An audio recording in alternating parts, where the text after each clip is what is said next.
নির্বাচনী প্রচারণার আর মাত্র 7 দিন বাকি। রাজধানীর সহ সারা দেশে চলছে ব্যাপক প্রচারণা। বিএনপি, জামায়াত, এনসিপি সহ বড় দুই জোটের প্রার্থীরাই ভোটের মাঠে বেশি সক্রিয়।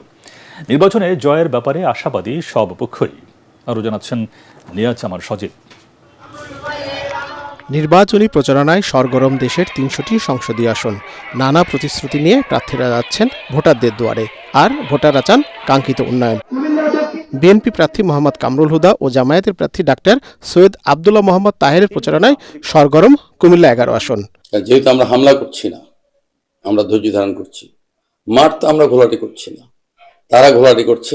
জামাত ইসলামের স্ট্যান্ডিং হচ্ছে নারী এবং পুরুষের অধিকারের ক্ষেত্রে কোনো ধরনের পার্থক্য নেই। নাটোরে প্রচারণা চালিয়েছেন বিএনপি প্রার্থী অ্যাডভোকেট এম রুহুল কুদ্দুস তালুকদার দুলু। মেয়েদেরকে শহীদ প্রেসিডেন্ট জিয়াউর রহমান, বেগম খালেদা জিয়া সবচেয়ে সম্মানিত করেছেন। খুলনার প্রতিটি আসনেই ভোটারদের আকৃষ্ট করতে প্রচার চালাচ্ছেন বিএনপি ও জামায়াতের প্রার্থীরা। ঠাকুরগাঁয়ে বিএনপি মহাসচিব মির্জা ফখরুল ইসলাম আলমগীর বলেন, ৭১ হচ্ছে আমাদের মূল অস্তিত্ব, এটাকে নিয়েই এগিয়ে যেতে হবে। ধর্মকে ব্যবহার করে মানুষকে বিভ্রান্ত করা হচ্ছে বলেও মনে করেন তিনি। একটা গোষ্ঠী ওই ৭১কে পিছিয়ে ফেলতে চায়। ৭১ হচ্ছে আমার মূল অস্তিত্ব, এটাকে নিয়েই আমাকে দিলাম। এদিকে ঢাকা ৮ আসনে প্রচারণা চালানোর সময় নাসিরউদ্দিন পাটোয়ারি বলেন, ভোটের মাধ্যমে জনগণ মাদক সম্রাট ও চাঁদাবাজদের জবাব দেবে। নির্বাচন কমিশন, বিএনপি বা প্রশাসন মিলেমিশে একাকার হয়ে গিয়েছে।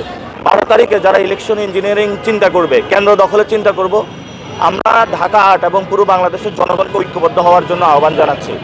কেন্দ্র দখল যেই করতে আসবে তার হাত পা দুইটাই ভেঙে পিলারের সাথে বেঁধে রাখবে। অন্যদিকে বিএনপি প্রার্থী মির্জা আব্বাস বলেন, গালিগালাজ করে আলোচনায় থাকা যায়, কিন্তু নেতা হওয়া যায় না।